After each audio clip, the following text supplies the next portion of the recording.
Hi everyone, April with Eat Keto-ish, and today we're going to discuss misconceptions and myths with keto. You probably heard a lot of them. I actually posted a video yesterday that was about an hour long with Dr. Schur and Dr. Kim Berry. Dr. Schur is actually he is a cardiologist, lipodologist. He is certified in nutritionist and a certified physical trainer. So he has lots and lots of education. And he actually decided that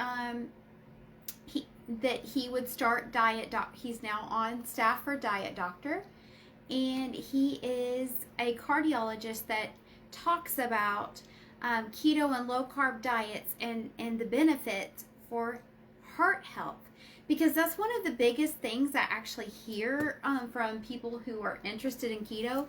I'm interested in keto, but I'm afraid of heart disease. Heart disease runs in my family. My cholesterol's high. My blood pressure's high. And so that is actually one of the first things I want to address is heart, because it's so important, and because it's on people's minds. So there are actually the dash. Someone's trying to call me. It's probably a car warranty. I get those 1,000 times a day. So back to heart. There are actually no quality studies that prove that the DASH diet recommended by the American Heart Association is actually even safe long term. They haven't done any actual studies. The quality of the studies are very poor. They basically take and do they just do observation, and they ask people to journal what they eat. So there's no control. They don't know the actual amounts. Sorry, my hair is touching my nose. There are no actual research on how much people are actually eating. It's just what they think that they are eating. What they considered low carb was actually 200 grams of carbohydrates. And in their research, they did a high fat 200 grams of carbs, which is not low carb diet.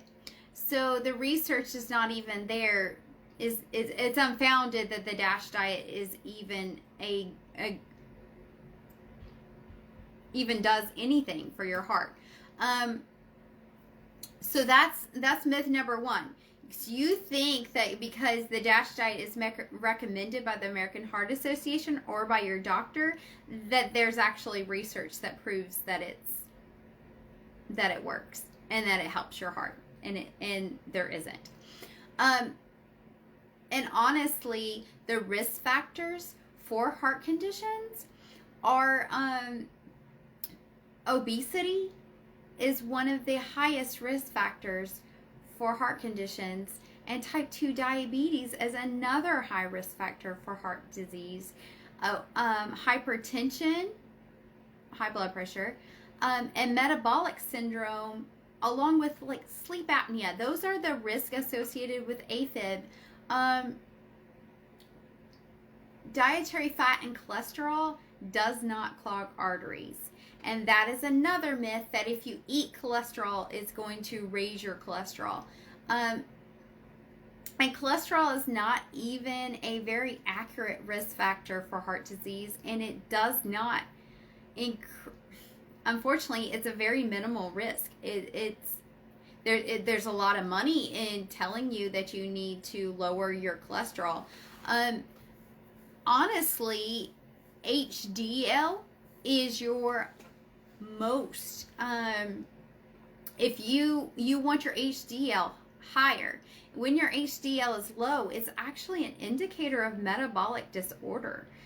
So you basically need to change reset your body and your metabolic processes and systems in order to get your HDL higher, so that you aren't at risk for heart disease. And part of the reason we know this, Scott and I personally, is because Scott actually had a heart attack and did not have high cholesterol.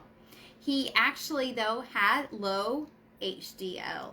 And when you do keto, your HDL raises naturally.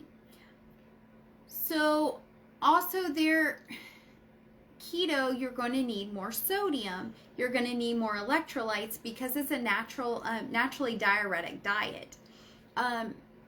Now, if you are on a diuretic, if you are on blood pressure medicine, or if you're on insulin, or on blood sugar medicines to lower your blood sugar, you do need to get with your physician and let them know that you're doing the keto diet, or just let them know that you're cutting out, that you're watching your diet more. Sometimes keto is a trigger word for doctors, and it's just ignorance. Ignorance is not a bad term. It just means they don't know. And honestly, doctors are not trained on nutrition. They have very little nutritional training. And they, as Dr. Shirt and Dr. Ken Berry have both said, they actually repeat what they've been told by mentors more than actually doing the research themselves. So you may have a doctor who doesn't understand keto, thinks it's just like Atkins or something, and they just are like, don't do that. I actually have a friend who was going to an endocrinologist. Her endocrinologist was like, your lab work was great a few months ago, and now it's horrible. What have you done? And she said, well, you told me not to do keto anymore. And when I stopped doing keto, and then my lab work's awful. So then he said, well, do what you were doing before. She said, that was keto. He's like, no, it wasn't. He argued with her and told her she couldn't have lettuce on keto, that she could not have green vegetables on keto. Total ignorance. He didn't even know what the ketogenic diet entailed, but he was telling his patients not to do it. So unfortunately, you should listen to your doctor's advice in a lot of areas, but nutrition is likely not one of them that they are very educated on. But you do want them to monitor your blood pressure, your insulin, and your blood sugar levels closely if you start a ketogenic diet, if you're on medications for those, because you don't want them to go too low because you're lowering them naturally through your diet. So it is important to be checked out regularly by your doctor. And if you're nervous about telling your doctor you're on keto, just tell them that you're watching what you're eating and that you just want to make sure that they monitor you. You don't have to go into specifics if you don't want to. And then when you prove to them that your lab work looks better, then you can tell them, oh, by the way, I've been doing keto, and maybe blow their minds and change their mind some. Triglycerides actually decrease in a majority of people when they do keto. Like I mentioned, type 2 diabetes, you're at greater risk. If you're, one of the risk factors for heart disease is your waist circumference. So if you decrease your waist circumference by doing keto, you're decreasing your risk of heart disease. So a lot of people are like, well, I can't do keto because my doctor doesn't want me to. They think that it's going to raise my cholesterol and raise and fat makes you fat, or fat clogs your arteries, which there aren't any reliable quality studies that prove any of that. It's actually more to do with the health of your arteries than cholesterol. And it's in the health of your arteries has to do with your plaque that builds up in your arteries. Keto lowers blood pressure in most people. I did mention the sodium. There's about 25% of people who actually are impacted by sodium, impacts their blood pressure. 75% it doesn't. So that's another myth, that eating salt is going to increase your blood pressure. Only 25% of people that actually happens to. And then we have to look at, where is that sodium coming from? Is it coming from processed foods, or is it coming from real whole food, real food that you salt with, like pink Himalayan sea salt? If you're salting your broccoli, or you're cooking your vegetables in some salted butter, or you're salting your meat that you're consuming, if you're eating real foods and not processed foods, your body actually reacts differently to those than it does to the processed foods with all of the additives and things that can actually disrupt your metabolic processes. So another myth is that you have to worry about ketoacidosis when you're on keto. It's very, very unlikely. Ketoacidosis is only for type 1 diabetes or severe type 2 diabetes that are insulin dependent. So where they stop creating insulin and they are not taking insulin, and an added stressors on top of those, such as severe illness, being like septic, or having a severe infection, severe wounds, trauma, those things. So it's very, very, very unlikely that you're going to suffer from ketoacidosis. Ketosis is actually, so they sound similar, but they're in no way the same. Ketosis is a natural state that your body goes in when you are intermittent fasting. When you're sleeping, you are fasting. That's why breakfast is called breakfast. It is breaking the fast. It is the first meal you eat that breaks the fast from when you ate before you went to bed. Most people actually achieve a level of ketosis during sleep. Newborn babies are in ketosis. It is a natural, healthy state. There's nothing to fear about being in ketosis. Ketosis just means that your body is actually burning fat as fuel. Another myth is that carbs are necessary in your diet. Your liver can actually make glucose, and this is called gluconeogenesis. Gluconeogenesis is the process of your liver making glucose, and your liver can make as much glucose as your body needs. There is no reason that you actually have to ingest carbs. Your liver can use fat and protein. So this is it's just another myth. And also you're going to be tired.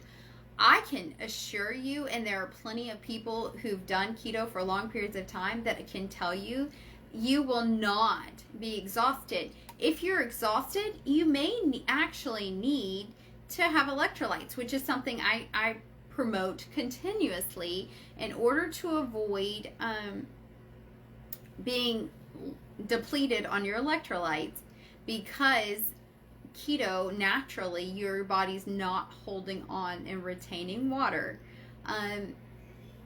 You need more electrolytes.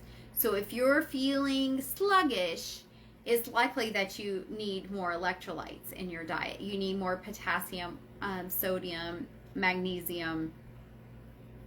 So those are very super important. It's a fad diet is another thing that's been thrown out there, another myth. Honestly, only for the past maybe 100 years have we as humans been on calorie restrictive diets. And you want to find an interesting fact? Obesity is worse in the past 100 years than it ever was. We have gyms everywhere. We have workout programs we can stream workout programs. We can stream them on our phones. We can stream them into our homes. There's a gym on every corner. There are diet pills and multiple weight loss programs that are all calorie restrictions. Yet obesity is at the highest it's ever been. Because if calorie restriction worked long term, it wouldn't be an issue. Honestly, our ancestors were in ketosis, especially during the winter months when there wasn't a whole lot of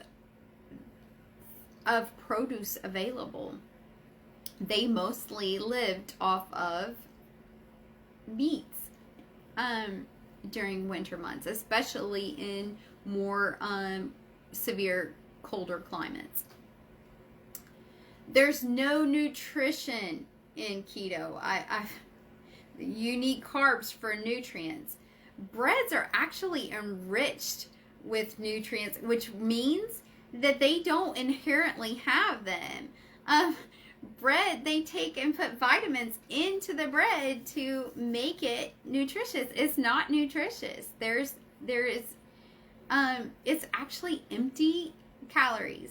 Vegetables and meats have more of your nutrition and vitamins and minerals that you need than any carbohydrate has. Another myth is that you can just take exogenous ketones. Just take those ketones, drink them up, and you can eat however you want, whatever you want, whenever you want, with no, and you'll be in ketosis.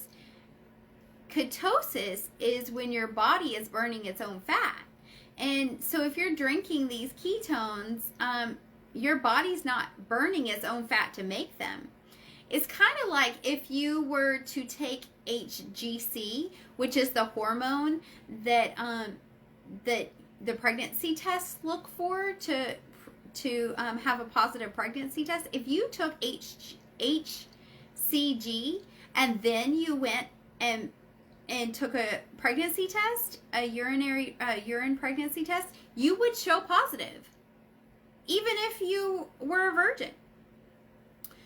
Because it's just looking for the hormone. So if you drink ketones and you and you use the urine strips for checking for ketosis, you're fooling the urine strip, but you're not fooling your body, because if your body's not actually burning its own fat and creating its own ketones, it's not in a state of ketosis. You're just able to change the urine strip to a different color. You're just actually a really expensive pee. Keto is expensive. That is another myth. You actually are going to save money by not buying all that processed food. You can buy the meats and vegetables around the outer part of the store and avoid a lot of the processed foods and a lot of the convenience foods. You're going to save money. You're also going to save money because you're not, because you can buy meat in bulk. You can buy at a bulk store. If you see it on sale, you can clear out your freezer of all of that processed food, convenience, high carbohydrate food. Clean out that freezer and just have room in the freezer to put your meats. When you find them on sale, bulk up. I actually buy a majority of my groceries at Walmart and Aldi's. We do order our meat from a local farm. But it's not absolutely necessary, especially when first starting out. Do the best you can with what you can. So if you can only afford processed meats or meats, or low cost meats, buy what you can afford. It is much better to buy what you can afford and eat a ketogenic diet than to continuously eat out and continuously eat low quality food that has lots of sugar in it, and that's going to increase your health issues. So that's another way you're actually going to save. You can save on copays on your medications. Scott and I are off all of our medications because we changed our lifestyle, and we don't have to pay for, I don't have to pay for all the stomach medications. He doesn't have to pay for all his heart medications anymore because we have found health through lifestyle. So keto is, let's review, not a risk of ketoacidosis. Carbs are not necessary, though we do get carbs with keto through vegetables. It's not a fad diet. It's been around for thousands of years. Actually, the fad diet is calorie restriction. There is nutrition in vegetables and meat. There actually isn't much nutrition in carbohydrates. Exogenous ketones do not cause you to be in ketosis. You cannot drink them and then eat anything you want. You decrease your risk of AFib, of a heart attack and heart disease by getting healthy, lowering your weight. Your blood pressure will likely decrease. Your triglycerides decrease in a majority of people. There is a 25% of people that have some genetic conditions where their triglycerides will not decrease when they're on a ketogenic diet, and they do actually need to be low fat. So if you do see over a 3 to 6 month period that your triglycerides are increasing, then you may be in that percentage.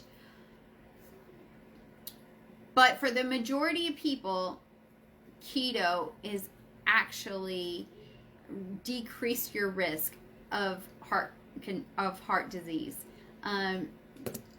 So the myth that keto is bad for your heart, not true.